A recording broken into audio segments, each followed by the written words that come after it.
Hello दोस्त, तो सभी को नमस्कार। आज जैसा कि भैया अम्बेडकर जयंती भी है और हॉस्टल में मनाया जाएगा। अब आज छठ पूजा भी है, तो चलते हैं मंदिर पे, दिखाते हैं आप सभी को। ठीक, तो आप सब बने रहिए। फिर आज जो होगा, आप अम्बेडकर जयंती 7 बजे से यहाँ पे हॉस्टल में है। इस हॉस्टल में भी है, उस हॉस्टल में भी है, तो आपको सभी दिखाएंगे। चलिए चलते हैं। कि मैया का संध्या अर्घ यहीं पड़ेगा, मतलब टेम्पल के पास से। तो चलते हैं अंदर, टेम्पल में आपको दिखाते हैं।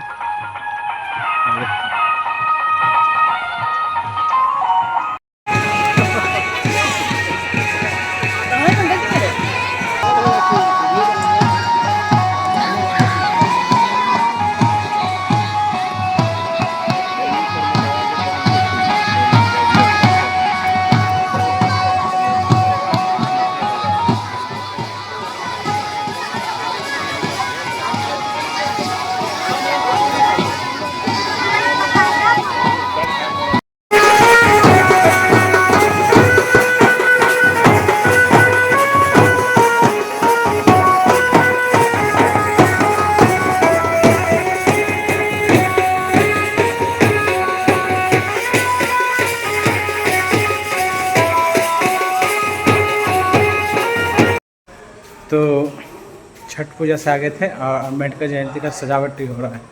सभी स्टूडेंट मिलके, हॉस्टल वाले सब अम्बेडकर जयंती आज मनाएंगे।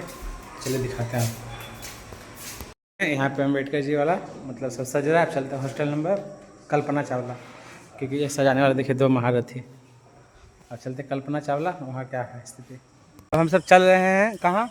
अम्बेडकर जयंती के सुरक्षा पर नाश्ता पानी होगा। अब वहाँ पे जैसे कि 5 नंबर में गए थे, तो वहाँ अभी कुछ नहीं है। तो वहाँ सब यहीं आएंगे। है मुकेश है पीएचडी, जो अभी भोले से खाना नहीं खाया है। मुकेश जो खाने खाए, भोले से खाना नहीं खाया है। अच्छा, पूरी आलू दम खाना, भर पेटा पूरी आलू देख रहे हैं। चलिए चलते हैं। रंजीत भैया भी, सभी लोग अब रेडी हो रहे हैं। भाई एक नंबर होता। आर्य छात्रावास, आर्यभट्ट छात्रावास।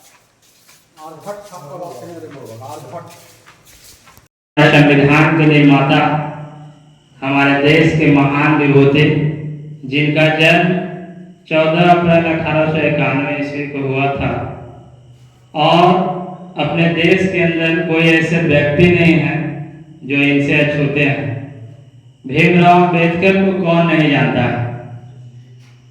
और आज हम लोग यहाँ पर एकत्रित हुए हैं इस महान विभूति के जन्मोत्सव के शुभ अवसर पर।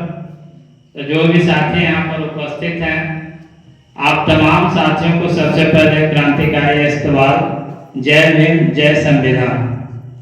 साथी, बहुत ही हर्ष और खुशी की बात है कि हर वर्ष इस शिक्षा के मंदिर में, शिक्षा के जहाँ पे लोग रहकर पढ़ते हैं, और हर वर्ष हम अपने महान विभूति का जन्मोत्सव मनाने का काम करते हैं।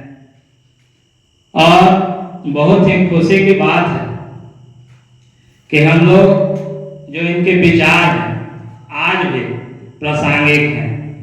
कहा जाता है कि भीमराव अम्बेडकर जी तो हम लोग के बीच से बहुत पहले चले गए। इनकी मृत्यु 1956 ईस्वी में ही हो गई थी, लेकिन आज भी इनके जो विचार हैं देश और दुनिया में प्रासंगिक है।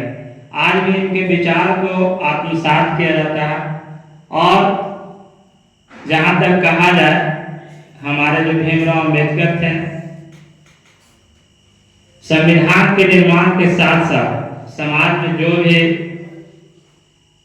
खाया थी, चाहे वह गरीबी का खाए हो, चाहे वह अमीरी का खाए हो, इन्होंने बांटने का काम किया था। उन तमाम लोगों के लिए इन्होंने संघर्ष किया था जिन्हें समाज में सम्मान और प्रतिष्ठा नहीं मिल रहा था।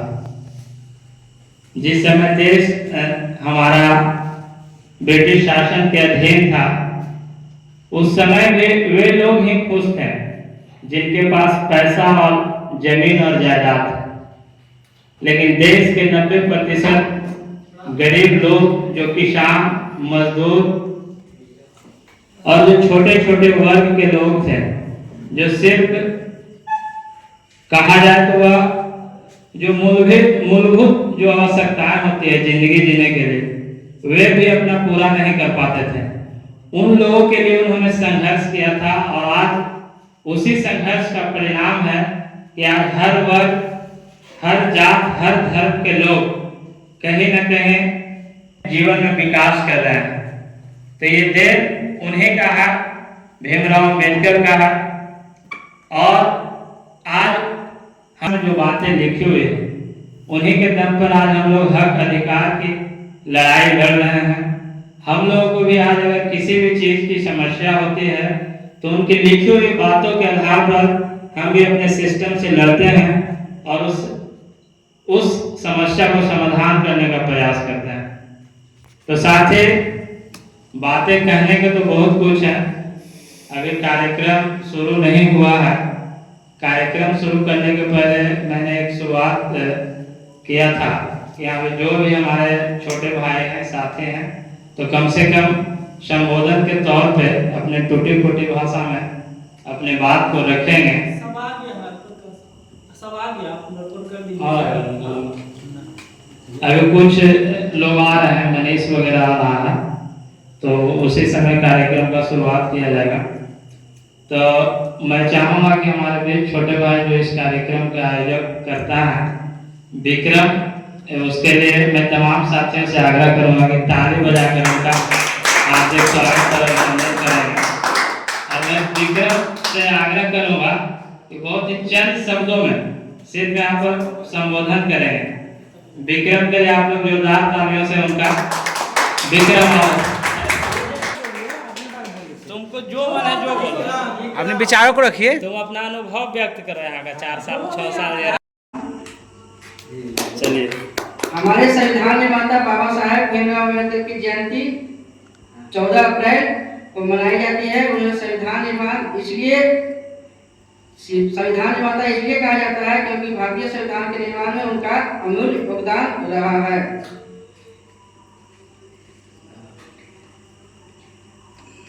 अम्बेडकर का जन्म मध्य प्रदेश के मऊ में एक छोटे से गांव में 14 अप्रैल 1981 को हुआ था। आर्थिक और सामाजिक भेदभाव का सामना करने वाले बाबा साहब ने इन परिस्थितियों को सामने हार नहीं मानी और उच्चतम शिक्षा हासिल करने का प्रयास जारी रखा। और स्कूल, कॉलेज से लेकर नौकरी तक में उन्हें भेदभाव का सामना करना पड़ा। उनके संघर्षपूर्ण जीवन और सफलता की कहानी हर किसी के लिए प्रेरणा है। बाबा साहब भीमराव अम्बेडकर ने कई बार मन से ऐसे भाषण या विचार व्यक्त किए जिससे प्रेरित होकर युवा जीवन की कठिनाइयों का सामना करने के लिए तैयार हो सकते हैं।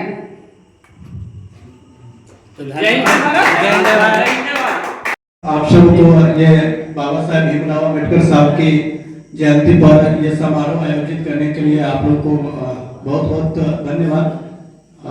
बाबा साहब एक वैसे व्यक्ति थे जो समाज और सभ्यताओं के जहन में तब्दीली लाए, इसमें कोई दो राय नहीं है।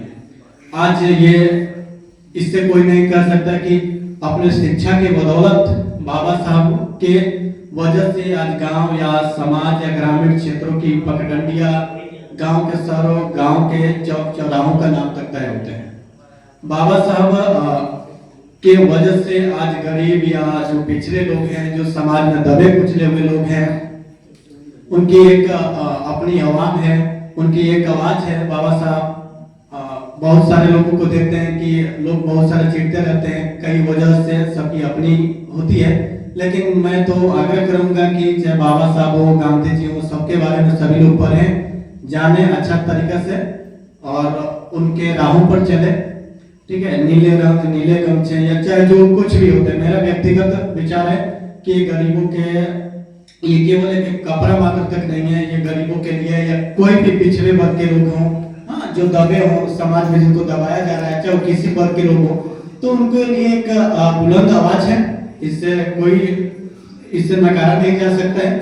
तो हम कहेंगे कि बाबा साहब के बारे में सबसे जरूरी है, गांधी जी के बारे में, देश के किसी भी महापुरुष के बारे में जिनका समाज में योगदान है, चाहे वो किसी जाति, धर्म, किसी समुदाय से आते हो, जिनका समाज में योगदान है, उनके बारे में पढ़ने की जरूरत है और अच्छा से जानकारी ग्रहण करने की जरूरत है, न कि ये व्हाट्सएप या जहाँ तहाँ की सूचनाएं लेकर, जहाँ तहाँ की शिक्षा लेकर उस पर मतभेद करने की सब नहीं है।